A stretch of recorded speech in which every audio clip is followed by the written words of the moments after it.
baca kod ya. Baik, bismillahirrahmanirrahim. Assalamualaikum warahmatullahi wabarakatuh. Kali ini kita akan membahas tentang soal-soal TKA. Ini salah satu kisi-kisinya ya teman-teman ya. Kita lihat dulu, kita langsung saja. Ini ada narasinya. Ini untuk soal nomor 1 sampai nomor 4.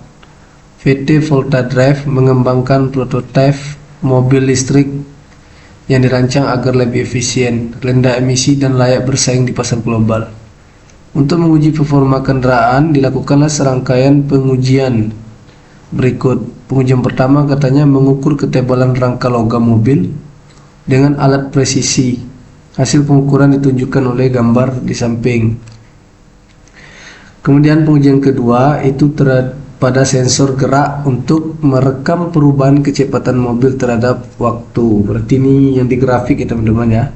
Percobaan pertama itu ada yang di mikrometer ini ya, uji data pertama. Kemudian ada lagi nih pernyataannya nih. Motor penggerak di dalam mobil listrik tersebut awalnya bekerja pada tegangan 12 volt dengan hambatan 3 ohm. Setelah dilakukan perbaikan, hambatan internal rangkaian turun menjadi 2 ohm, sedangkan tegangan tetap 12 volt. Sebagai sumber energi alternatif, kendaraan ini juga dilengkapi panel surya untuk menurunkan 40% emisi karbon ya, dibandingkan kendaraan listrik konvensional. Inovasi ini diharapkan menjadi bagian dari solusi global dalam mengurangi gas rumah kaca. Nah, kita langsung aja ya teman-teman, ini narasi soalnya, ada informasinya ya. Pertanyaan pertama, jika standar spesifikasi teknis mengharuskan plat rangka memiliki ketebalan 3,25 plus minus 0,05 mm. Nah, maka pertanyaannya adalah pernyataan berikut yang tepat. Oke, kita tahu dulu ya, berarti ini salah satu bentuk dari jenis pengukuran tunggal ya teman-teman ya.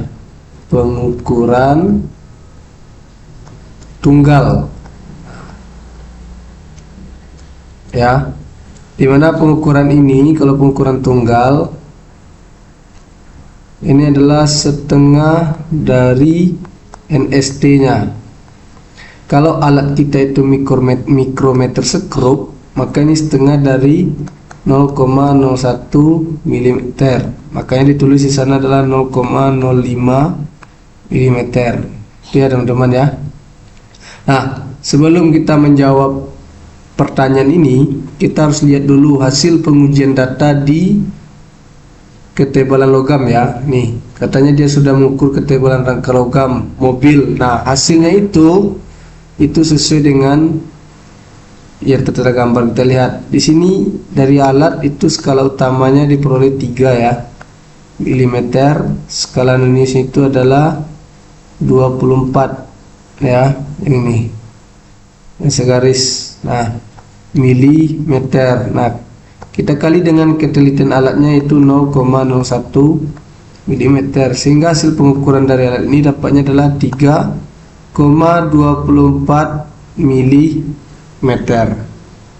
Nah, di sini ini hasil pengukurannya teman-teman ya. Sementara dari standar spesifikasi teknis itu mengharuskan dia 3,25, nah plus minus 0,005 mm. Nah, maka cara menjawab soal ini kita harus tentukan dulu rentangan dari pengukuran ini. Berarti kita tentukan batas bawahnya. Batas bawahnya berarti kita pakai kurang ya, 3,25 kita kurang dengan 0,005. Maka ini batasnya 3,245 ya teman-teman ya, milimeter. Nah, itu batas bawahnya. Yang batas maksimal atau batas atasnya itu berarti 3,25 ditambah 0,005. Berarti ini 3,255 ya teman-teman ya. Nah, artinya apa? Pengukuran alat ini harus berada di rentangan 3,245 sampai pada 3,255. Nah, ini targetnya teman-teman, baru bisa kita tentukan. Sementara hasil pengukuran hanya dapat alat itu sebesar 3,24 mm. Artinya kan dia tidak masuk ke dalam standar ini ya. Ini standar toleransinya. Ini namanya standar toleransi ya teman-teman ya. Nah, standar toleransi itu di 3,245 sampai ke 3,255. Nah, kita lihat yang pertama. Ketebalan plat logam berpotensi sesuai spesifikasi karena masih di tengah rentang toleransi. Nah, 3,24 ini sudah berada di luar ya, di luar rentang toleransi ya teman-teman ya. Toleransi, karena toleransi kita 3,245, sementara ini hanya 3,24, masih kecil ya, berarti di bawah. Berarti jawabannya A ini salah ya, karena ini tidak sesuai spesifikasi.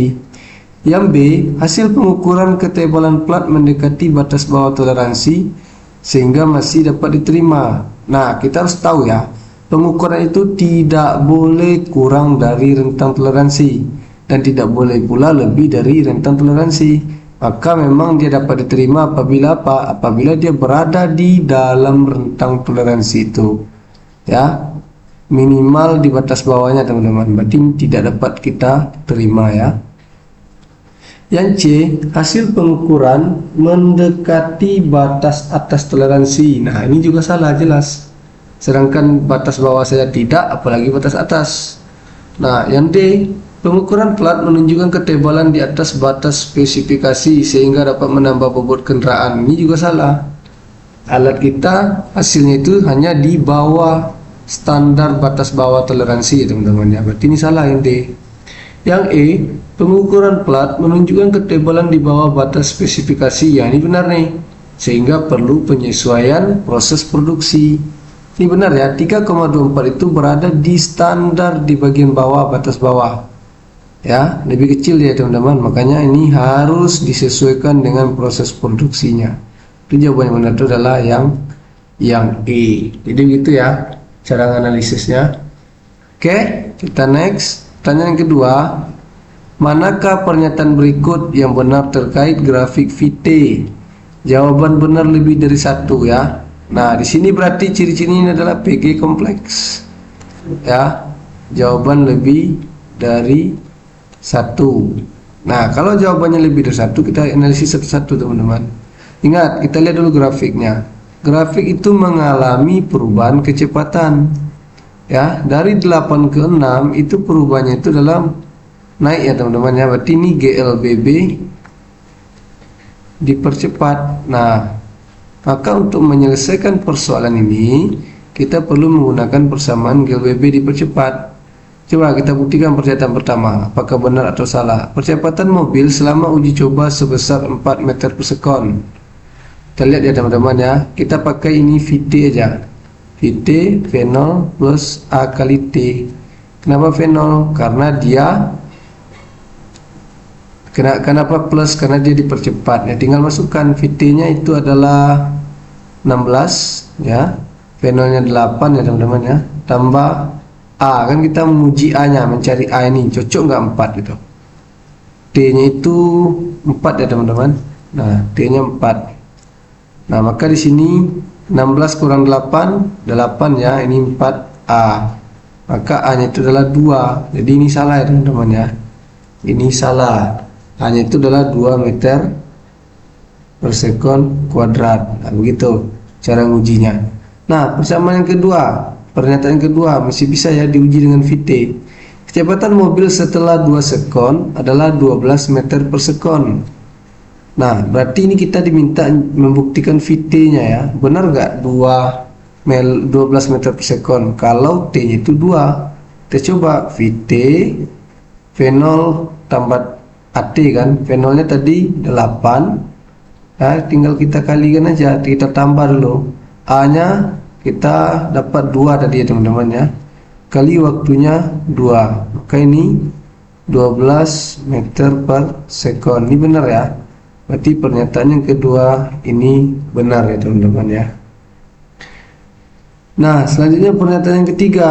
Pernyataan yang ketiga ya, sini ya, pernyataan ketiga itu memakai persamaan jarak S V0T plus setengah AT kuadrat. Nah, kenapa plus? Karena dia dipercepat, grafiknya naik ya teman-teman ya. Berarti ini V0 nya kita uji lagi, jaraknya katanya 48 setelah 4 sekon. V0 nya itu 8, T nya 4 ya, tambah setengah, A nya 2 ya teman-teman. Ini 4 dikuadratkan, ini habis ya, mampus. Ini 32 tambah 16 ya, ini benar ya teman-teman ya, 48 meter. Ini benar ya.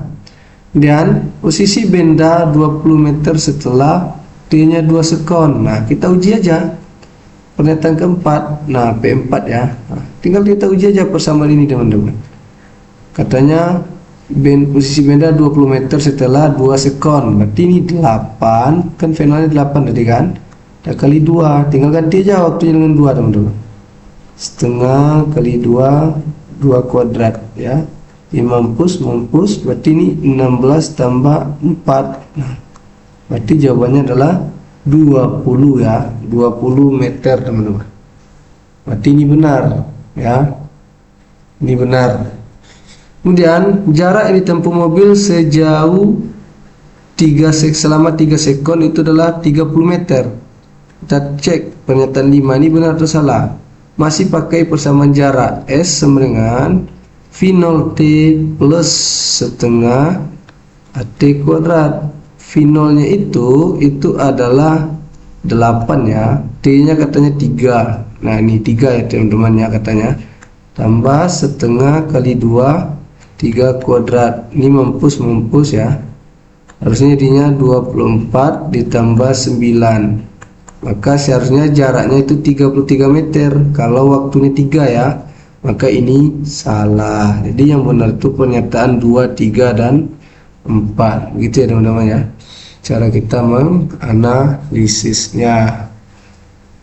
Nah, selanjutnya soal yang nomor 3, benar salah ya. Setelah perbaikan, besar arus listrik yang mengalir ke motor menjadi setengah kali semula. Nah, nomor 3 ya, untuk nomor 3 ini kita harus tahu konsep hukum ohm ya teman-teman ya, VIR. Maka kalau untuk mencari arus itu V per R, ini harus tahu ya teman-teman ya. Nah, caranya gimana? Kita lihat tadi di soal itu diketahui bahwa awalnya listrik itu, motor itu bekerja di tegangan 12 volt. Berarti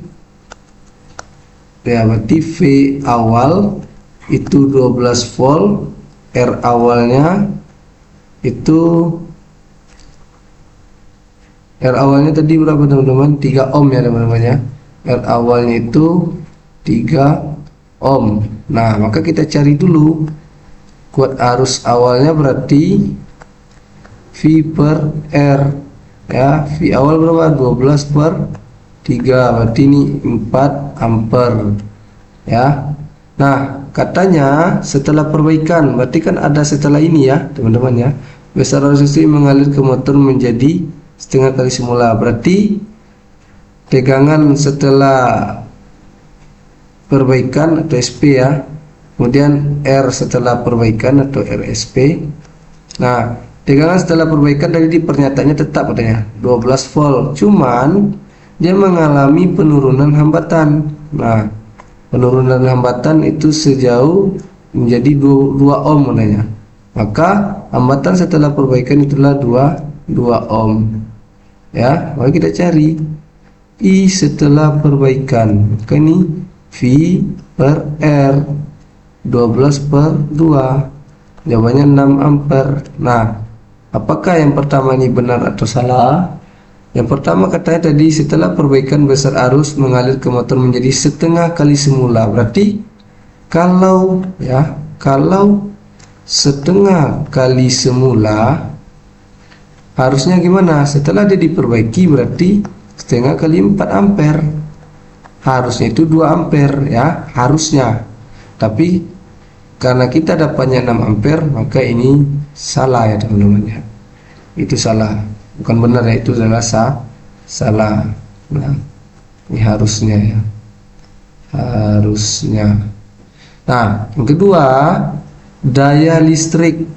Nah, daya listrik ini kita harus paham tentang persamaan daya. Sini aja ya teman-teman ya. Daya itu V kali I atau I kuadrat kali R. Nah, karena di sini V dan I sudah ketahui, kita pakai VI aja ya teman-teman ya. Maka ini kita harus cari P awal, berarti ini tegangan awal kali I awal. Tegangan awal itu tadi 12 volt. I awalnya kita dapat 4 ampere ya. Berarti ini daya itu adalah 48 watts. Nah, katanya daya listrik yang digunakan motor penggerak bertambah 24 watt setelah hambatan diturunkan. Artinya kan ada P setelah perbaikan lagi ya teman-temannya. Berarti ini PSP, I setelah perbaikan. P setelah perbaikan itu adalah 12, I setelah perbaikan itu 6, berarti ini 72. Nah, 48 ke 72 ya, itu selisihnya itu 72 ke 48 itu adalah 24 watts. Nah, berarti ini benar ya. Ini benar teman-teman. Oke ya. Nah, pernyataan yang ketiga nih. Pernyataan ketiga dibilang itu jika efisiensi motor, efisiensi itu dalam persen gini ya teman-teman ya. Ini sama dengan daya mekanik. Nah, ini harus tahu ya, per daya output. Nah, daya output ini artinya daya yang terakhir ya. Daya output ini artinya adalah daya yang terakhir. Nah, di sini jika efisiensi motor penggerak perbaikan adalah 80%, berarti di sini adalah 80/100. Daya mekaniknya adalah katanya 51,6 watt. Kita cari dulu ya. Kita buktikan ini daya mekanik. Nah, per daya output itu adalah daya yang terakhir setelah diperbaiki. Daya keluarannya berarti kan 72 teman-teman. 72 watt. Nah, berarti di sini adalah 72 watts. Ini kalau kita kalikan jadi itu adalah 5760/100. Nah, ini daya mekaniknya. Ini sama dengan berapa? Ya. Kita hitung aja 1 2. Nah, ini sama dengan 57,6 watts. Daya mekanik. Nah, itu teman-teman ya, benar ya, ini benar. Ya. Itu yang nomor 3. Nah, nomor 4, kita lihat ini konsep ya. Apakah penggunaan panel surya sebagai sumber daya motor kendaraan listrik membantu menekan gas emisi rumah kaca? Benar ya, karena ini sebagai energi ramah lingkungan ya, karena dia panel surya. Kemudian, apakah kendaraan listrik tetap menyumbang emisi tinggi jika energi pengisi dayanya dari bahan bakar fosil? Nah, ini iya ya, dia juga benar. Apakah kendaraan listrik tetap menyumbang emisi tinggi? Ya, masih tinggi. Selagi dia menggunakan bahan bakar fosil, maka dia masih tinggi. Kemudian, apakah penggunaan energi alternatif pada kendaraan listrik selalu menjamin netral karbonnya jika efisiensi rendah? Nah, ini jawabannya tidak ya. Itu jawabannya tidak. Gitu ya teman-teman ya, bentuk persoalan dari TKA. Kita lanjut. Nah, ini soal nomor 5 dan nomor 6.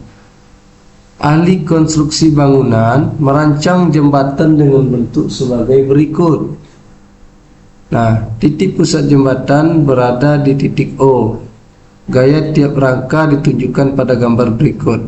Nomor 5 ini kita harus butuh analisis ya teman-teman, menggunakan vektor ya. Ini harus tahu tentang konsep vektor analisis ya.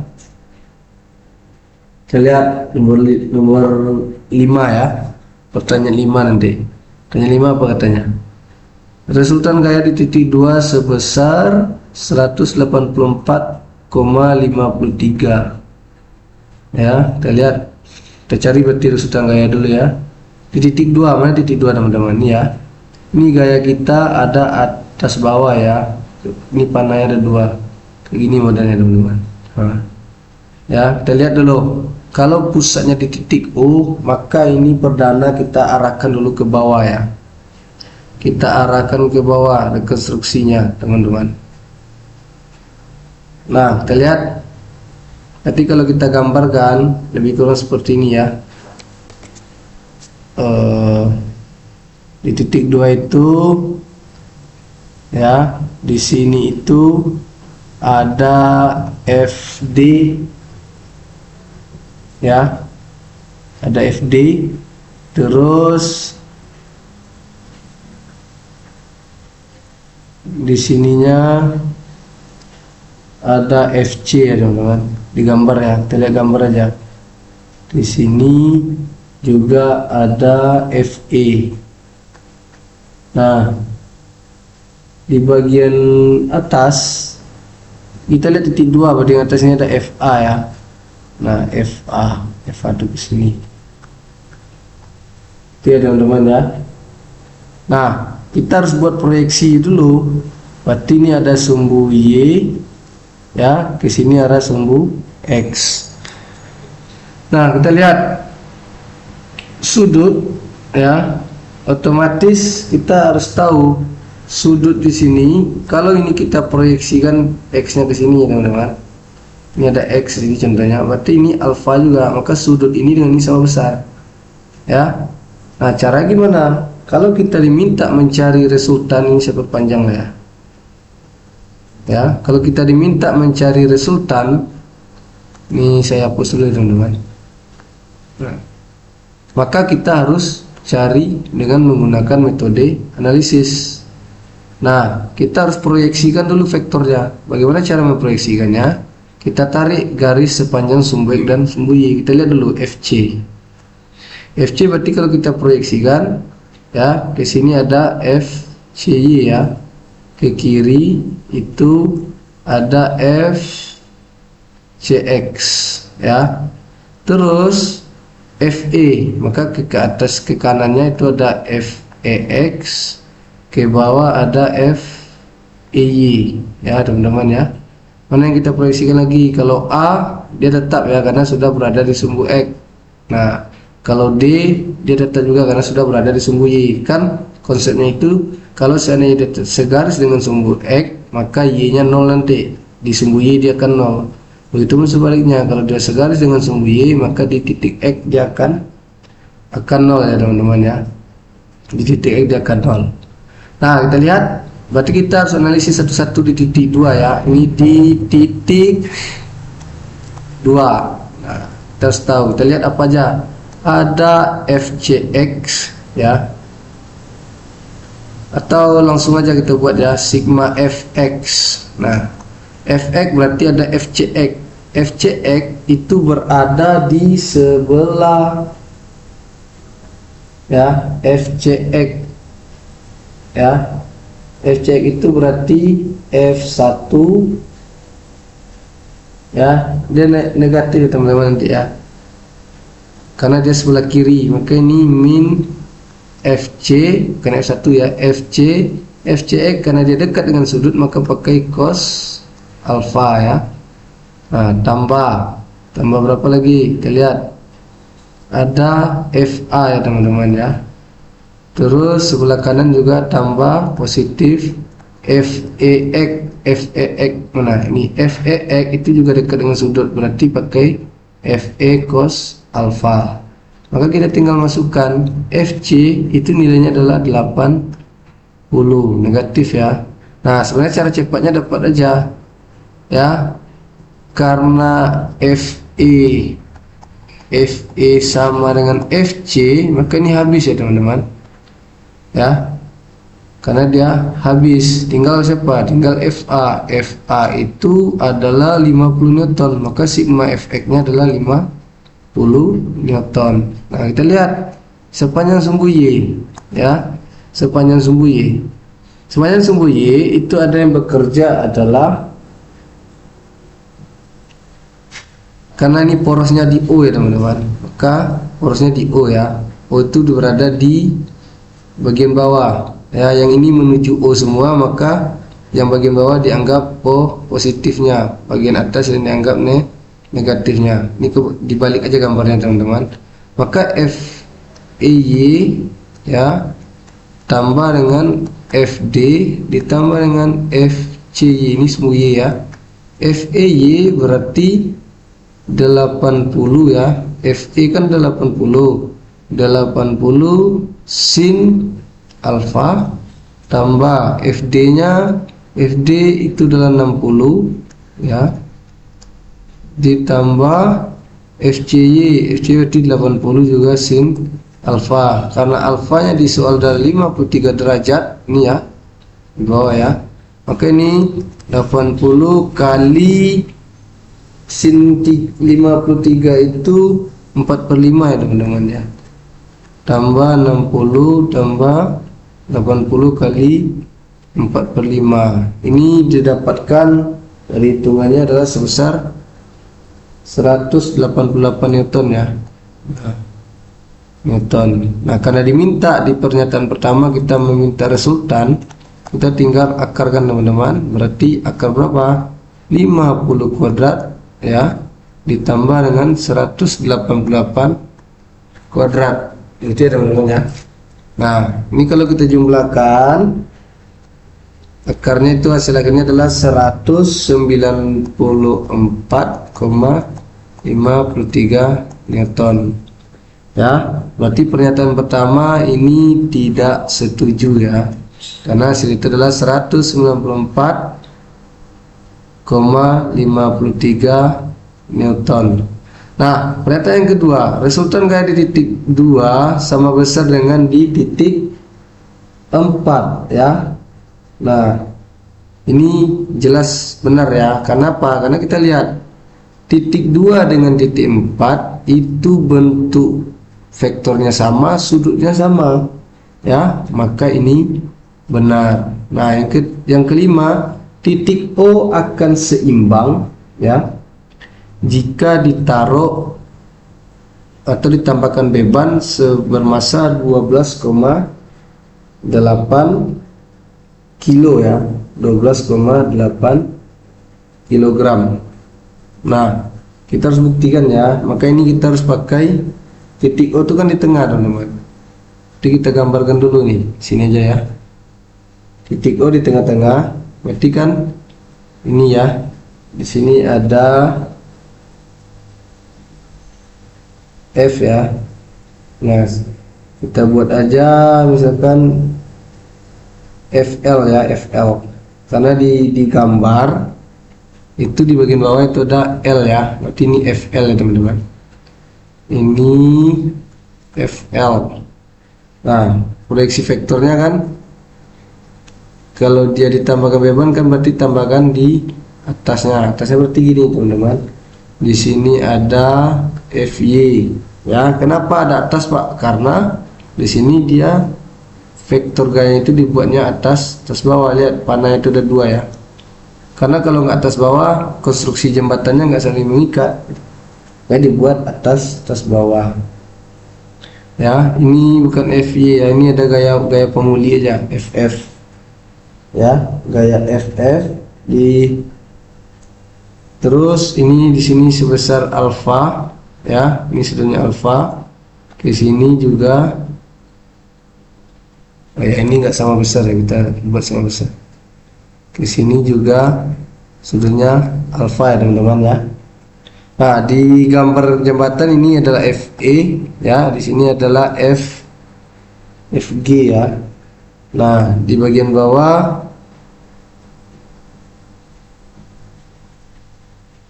nah kita ini ya teman-teman ya, kita perhatikan dulu di bagian bawah, kita lihat gambarnya. Di bagian bawah itu ada FJ1 ya, dan F ini ya teman-teman ya, FJ1 dan FKI ya. Nah, FKI. Nah, ini kita buatkan semua ya vektornya. Berarti di sini itu ada FJ2 ya, FJ2. Nah, sebelah kanan berarti ada nanti FKI ya, FKI. Maka masing-masing vektor ini harus kita proyeksikan karena dia memiliki sudut. Nah, cara proyeksikan kita lihat FG, berarti FG-nya ke atas ya. Sini FGY. Nah, di sini adalah FGX. Ya, gitu ya teman-teman ya. Nah, ini proyeksinya ya. Terus FE berarti ke sini FEX ke atas FEY. Nah, itu proyeksinya. Gitu ya teman-teman ya. Nah, kita lanjut. Karena sudah kita proyeksikan, kita masih memakai prinsip metode analisis. Bagaimana caranya? Sama, kita lihat FEY ya, FEY ya. Nah, atau enggak sigma FY aja langsung.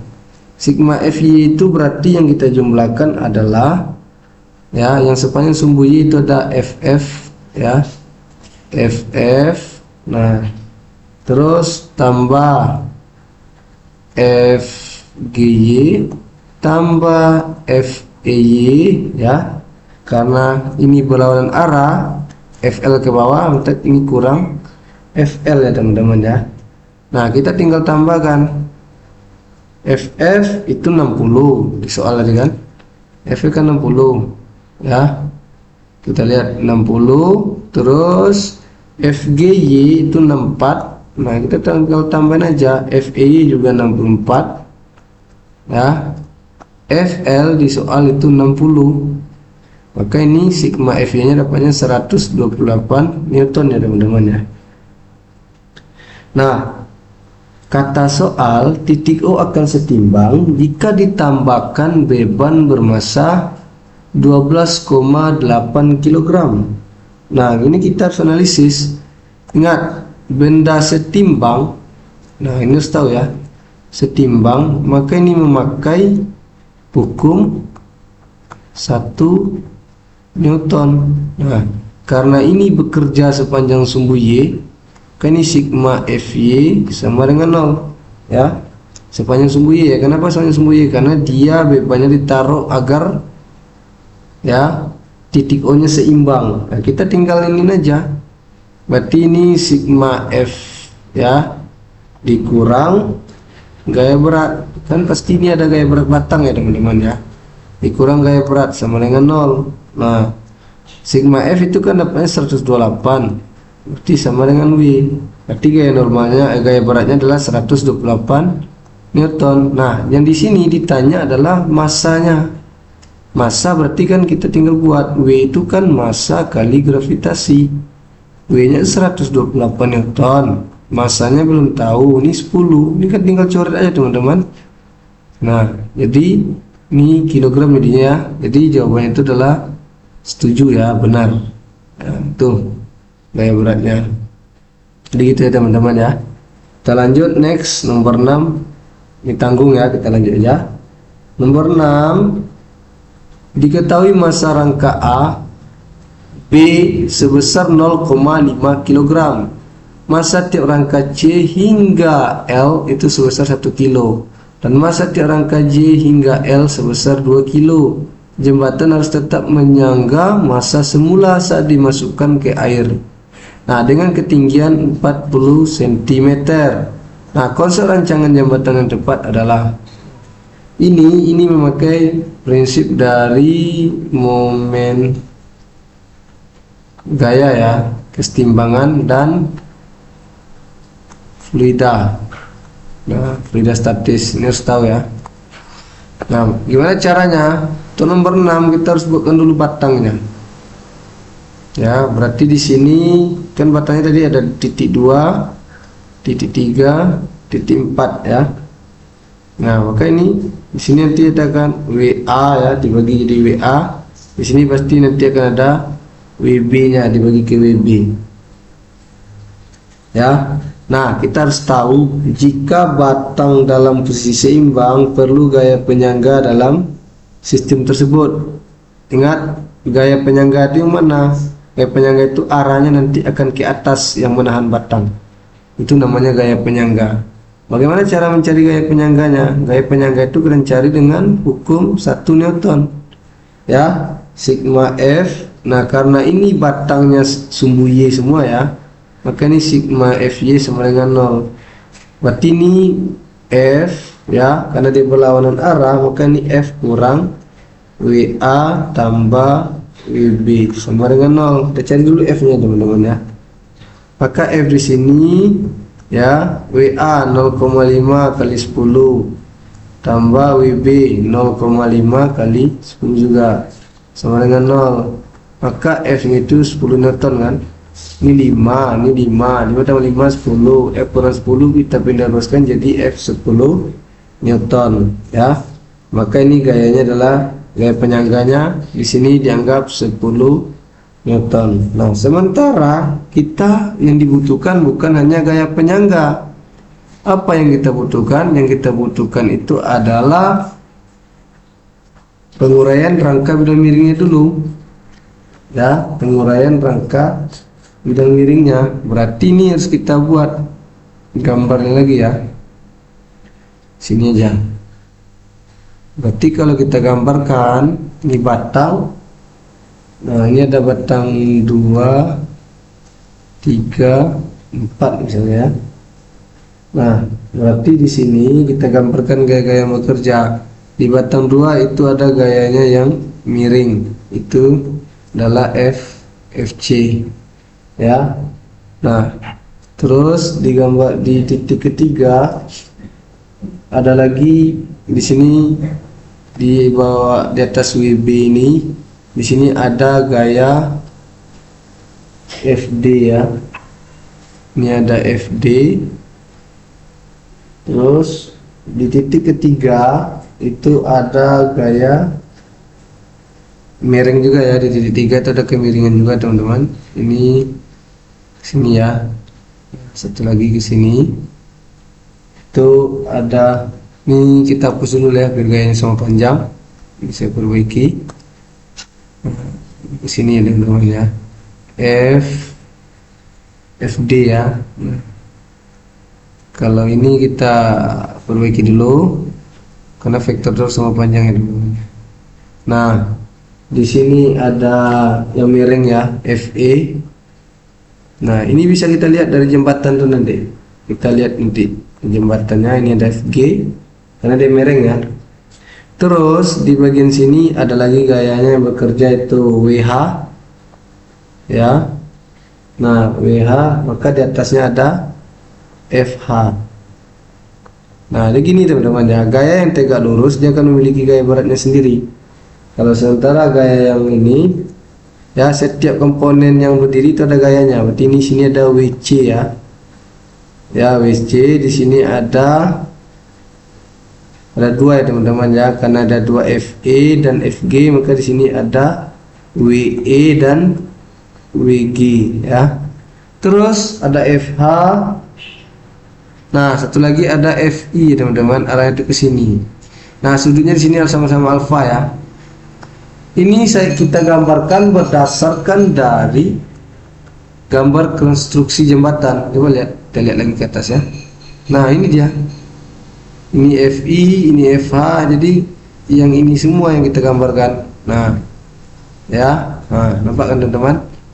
Nah, itu yang kita gambarkan. Setelah kita gambarkan baru kita analisis. Kita tinggal cari aja sigma FY. Sigma FY berarti semua komponen gaya Y kita proyeksikan. Berarti di sini ada FCY ya. Kalau di sini FE berarti ke sini FEY dan FGY ya. Nah, terus ini berarti kita proyeksikan, berarti ini FIY. Kita tambahkan aja FCY tambah FEY tambah FGY tambah FY tambah FH yang sepanjang sumbu Y semua ya teman-teman ya, tambah FD ya. Itu dia teman-teman, itu yang sigma FY nya. Nah, sigma FC berarti FC sin ya, FC sin 53 ya. Nah, kita tahu tadi di soal FC itu sama dengan FE ya. Berapa tadi ya?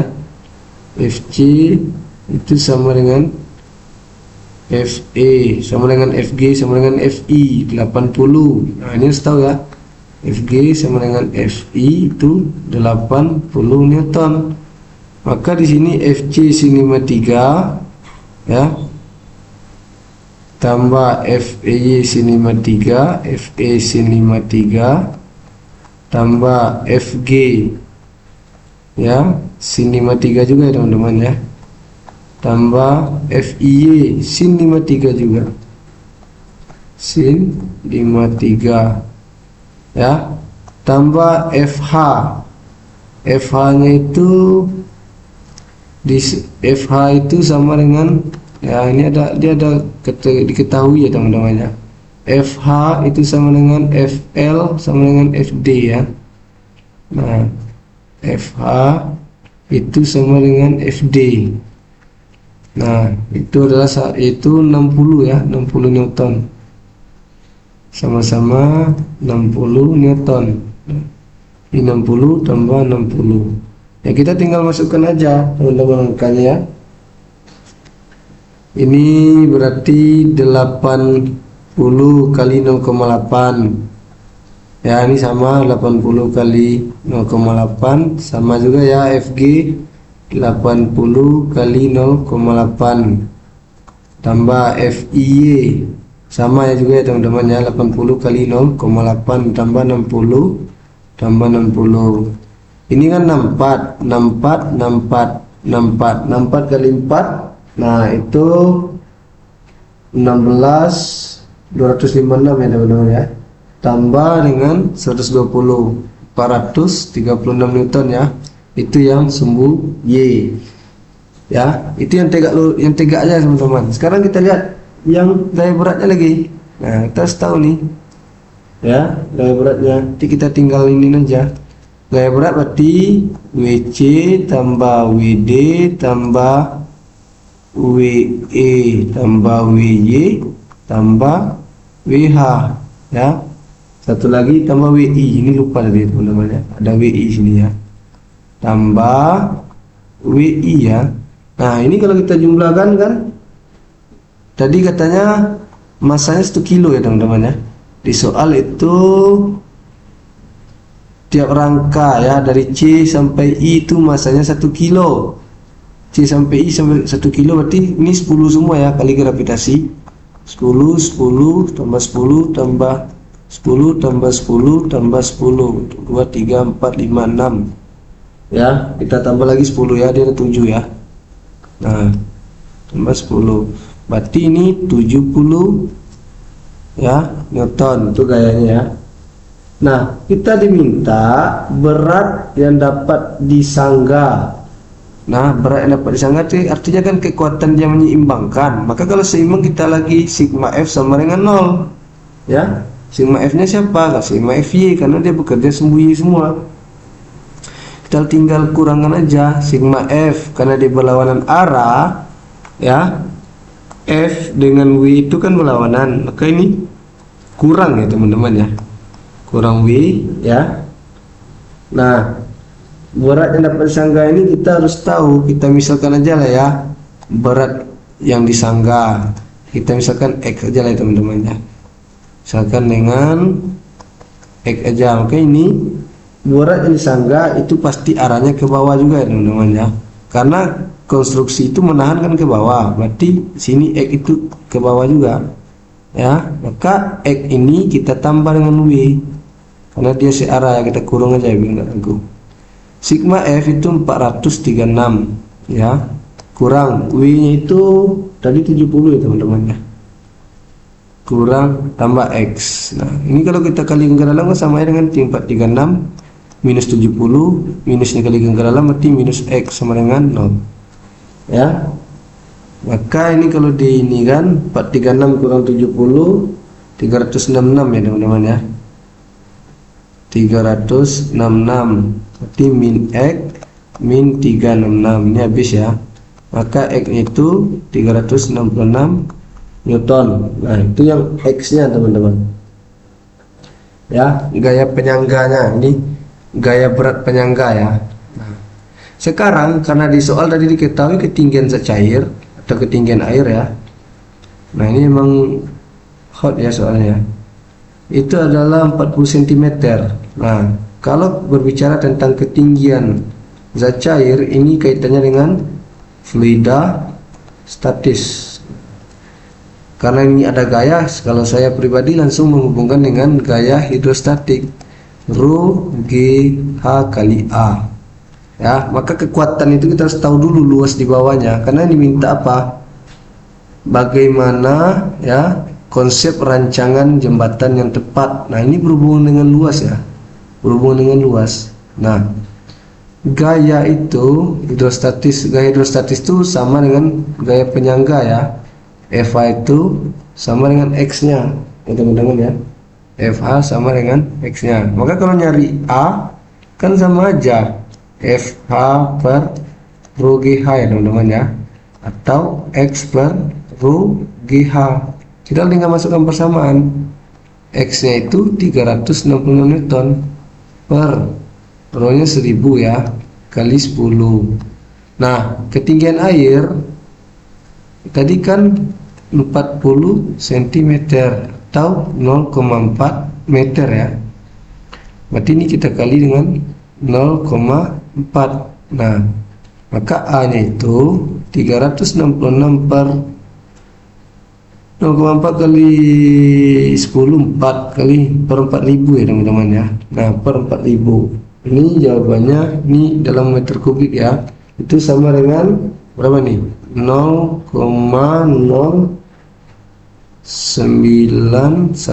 ya teman-teman ya. Nah, ini kalau kita rubah ke dalam cm kubik, kenapa harus dirubah? Karena di soal itu dalam cm ya teman-teman ya.